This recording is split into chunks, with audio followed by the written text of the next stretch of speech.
বিয়ের প্রলোভন দেখিয়ে একাধিকবার এক ব্যাংকার নারীকে ধর্ষণের অভিযোগ উঠেছে পুলিশের এক কর্মকর্তার বিরুদ্ধে।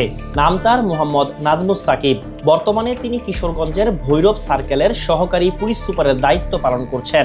আমার সাথে তার প্রেমের সম্পর্ক হয়। প্রেমের সম্পর্ক হওয়ার পর আমাদের বিয়ের প্রতিশ্রুতিতে শারীরিক সম্পর্ক হয়। তারপর একটা সময় আমি জানতে পারি এই আসামি নাজমুস সাকিবের সাথে অনেক মেয়ের অবৈধ সম্পর্ক। কোমরে লাথি দিচ্ছিল, পেটে লাথি দিচ্ছিল, যাতে অ্যাবর্শনটা এখানেই হয়ে যায়, এই টাইপের অবস্থা হয়তো চাচ্ছিল। পরিচয় গোপন রাখার শর্তে আমরা এই প্রতিবেদনে ভুক্তভোগীর ছদ্মনাম দিচ্ছি সানজিদা আক্তার। পাত্র পাত্রী দুজনেই হবে ঢাবিয়ান। সামাজিক যোগাযোগ মাধ্যম ফেসবুকের এমন একটি গ্রুপে 2023 সালের 19 জুন সিনিয়র এএসপি নাজমুস সাকিব একটি পোস্ট দেন। সেই পোস্টের সূত্র ধরেই ভুক্তভোগী নারীর সঙ্গে পরিচয় এবং তাদের মধ্যে প্রেমের সম্পর্ক গড়ে ওঠে। কিন্তু সাকিব তার আগের বিয়ের কথা সানজিদার থেকে গোপন রেখেছেন বলে জানা যায়। তার সঙ্গে বিয়ের নাটক এবং কয়েক লাখ টাকাও হাতিয়ে নেওয়া হয়।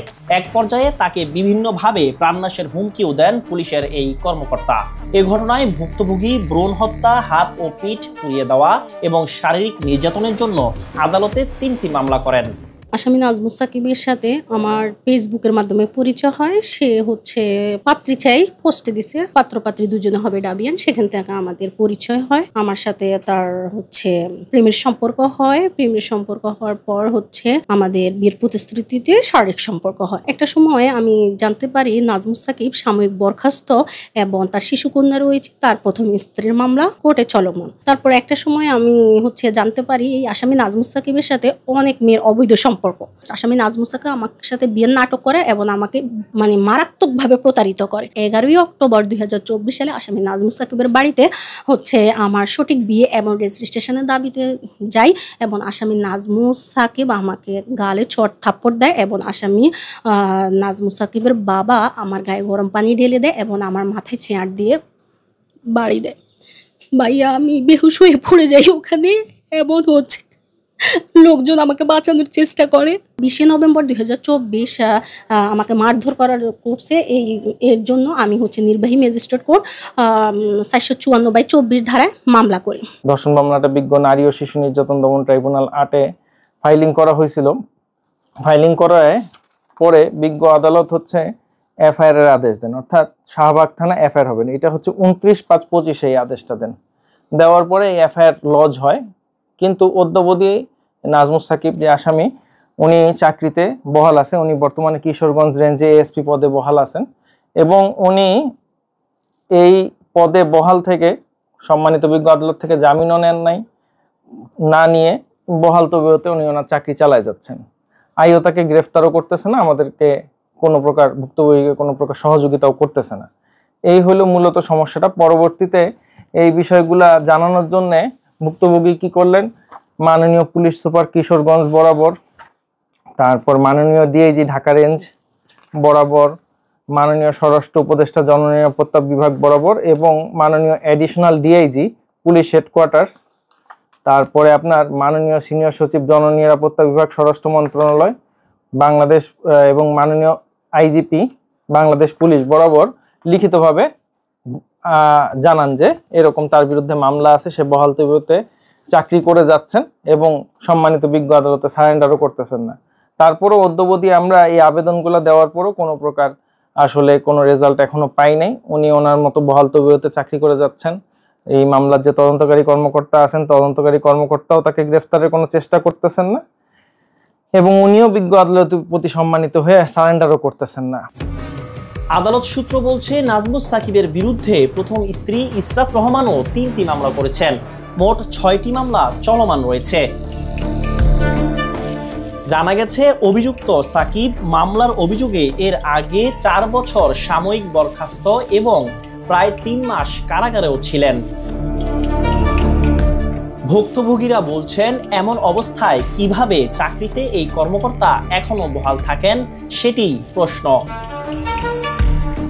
2017 সালের মার্চে নাজমুস সাকিবের সঙ্গে ইসরাত রহমানের বিয়ে হয়। বিয়ের পর থেকে শ্বশুর শাশুড়ি ইসরাতকে তার বাবার কাছ থেকে নগদ টাকা এনে দিতে চাপ দিতে থাকেন। টাকা না দিলে সব আসামি মিলে তাকে শারীরিক ও মানসিকভাবে নির্যাতন করতেন। 12 লাখ টাকা যৌতুক দিতে না পারায় আসামিরা ইসরাতের উপর নির্যাতন চালাতে থাকেন। এক পর্যায়ে 2019 সালের জুলাই মাসে ইসরাতের স্বামী নাজমুস সাকিব তালাকের ভয় দেখিয়ে গর্ভপাত করান। আমি প্রেগনেন্ট হওয়ার পর তার আবার কাহিনী এই বাচ্চা নষ্ট করতে হবে তার। সে আমাকে মারধর করছিল, কোমরে লাথি দিচ্ছিল, পেটে লাথি দিচ্ছিল, যাতে হচ্ছে অ্যাবর্শনটা এখানেই হয়ে যায়, এই টাইপের অবস্থা হয়তো চাচ্ছিল। তারপর আমি পেটের বাচ্চা বাঁচানোর জন্য আমি দৌড় দিয়ে বাথরুমে গিয়ে আমি ছিটকিনি লাগাই দিই এবং হচ্ছে মোবাইল ফোনটা আমি নিয়ে যেতে পেরেছিলাম। টেবিল ছিল, ওয়াশরুমের পাশেই পড়ার টেবিল ছিল, সেখান থেকে আমি তাড়াতাড়ি মোবাইলটা নিয়ে বাথরুমে ঢুকে গিয়েছিলাম। তো ওইখানে গিয়ে 999 ফোন দিয়ে বলেছিলাম যে আমি পুলিশ অফিসের মেসে আছি, তো আমার হাজব্যান্ড আমাকে এভাবে মারধর করছে, আমাকে বাঁচান, আমি 4 মাস বা 4.5 মাসে প্রেগনেন্ট ছিলাম, এটা বললাম। রমনা থানায় আমাকে কানেক্ট করে দেয় 999 থেকে। রমনা থানা থেকে তখন আমাকে উদ্ধার করেছিল। থানায় আমি যাই, তখন আমার অবস্থা খারাপ ছিল এবং থানার যে লেডি অফিসাররা ছিল তারাই আমাকে বলল যে আপনি এখনই চলে যান হসপিটালে, আপনার অবস্থা খারাপ, আপনার তো বাচ্চা বাঁচাতে হবে। তখন আমি ঢাকা মেডিকেলে যাই, ঢাকা মেডিকেলের ওসিসিতে ভর্তি থাকি।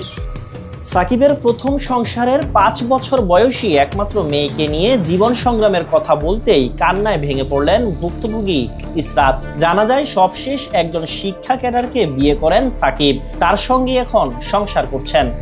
তার বাবা আজ পর্যন্ত এই 5 বছরে একবারও আজ পর্যন্ত যে তার মেয়ের কথা একবারও জিজ্ঞেস করেনি। ফোন দিলেই মামলা কবে তুলবি, মেয়ে নিয়ে বের হইস, মেয়ে নিয়ে রাস্তায় বের হইস, তোর খবর আছে। যেই ব্যক্তির নামে এই নারীদের ছবি নেওয়ার বিষয় মতো সেন্সিটিভ বিষয়গুলো অভিযোগ আছে, যিনি তার স্ত্রীর পিঠ হাত পুড়িয়ে দিয়েছেন, অন্তঃসত্ত্বা স্ত্রীকে নির্যাতন করেছেন, বাচ্চার ভরণ পোষণ দিচ্ছেন না, একের পর এক নারীর সাথে সম্পর্ক করছেন এবং এই অনৈতিক সম্পর্কের ফলে ওনার বিরুদ্ধে রেপ কেসও হয়েছে। তো সেই ব্যক্তি কোনো ধরনের সারেন্ডার না করে পলাতক আসামি হয়ে এখন আমাদের পুলিশের দায়িত্ব পালন শিখাচ্ছেন এবং আমাদেরকে এখন পুলিশ হয়ে সেই এএসপি পদে থেকে সার্কেল এএসপি হয়ে, ভৈরবের তিনি বর্তমানে সার্কেল এএসপি। আশ্চর্যজনক হলো সত্যি যে এখন সেই ব্যক্তি সার্কেল এএসপি হয়ে যদি আইন শৃঙ্খলা ঠিক করার কথা বলেন, তখন আমরা আসলে খুবই হতাশ হই যে আসলে এখানে তাহলে যে আমাদের পুলিশের যিনি আইজিপি তিনি কি করছেন, স্বরাষ্ট্র মন্ত্রণালয় কি করছেন, তারা কি এগুলো দেখছে না যে একজন ব্যক্তিকে ছেড়ে দিলে কি হচ্ছে, তার বিরুদ্ধে কেন কঠিন অ্যাকশন নেওয়া হচ্ছে না? আমি সেই বিষয়ে অবাক হচ্ছি। অপরাধ বিশেষজ্ঞরা বলছেন, যারা আইনের শাসন প্রয়োগ করবেন তাদের বিরুদ্ধে যখন মামলা হয় তখন বুঝতে হবে তিনি পেশাগত শক্তির অপব্যবহার করছেন। যারা আইন প্রয়োগ করবেন, আইনের শাসন নিশ্চিত করবেন এবং আইন শৃঙ্খলা পরিস্থিতি স্বাভাবিক রাখবেন, তাদের কারো কারো বিরুদ্ধে যখন আইন ভঙ্গ করার অভিযোগ পাওয়া যায় এবং সেটি যখন মামলা পর্যন্ত করায় এবং সেটি একটি বা দুইটি নয় অনেকগুলো মামলা হয়, তখন বুঝতে হবে যে আসলে তিনি আইনের সর্বোচ্চ অপব্যবহার করেছেন বা তার পেশাগত শক্তির বা পদের সর্বোচ্চ অপব্যবহার করেছেন। এ ঘটনায় নাজমুস সাকিবের সঙ্গে কথা হয় ঢাকা পোস্টের। তিনি বলেন তার বিরুদ্ধে অভিযোগ সম্পূর্ণ মিথ্যা এবং ভুক্তভোগীকে তিনি চিনেন না। অন্যদিকে সাবেক স্ত্রীর বিষয়ে জানতে চাইলে পুলিশের এই কর্মকর্তা বলেন এটি তার পারিবারিক বিষয়।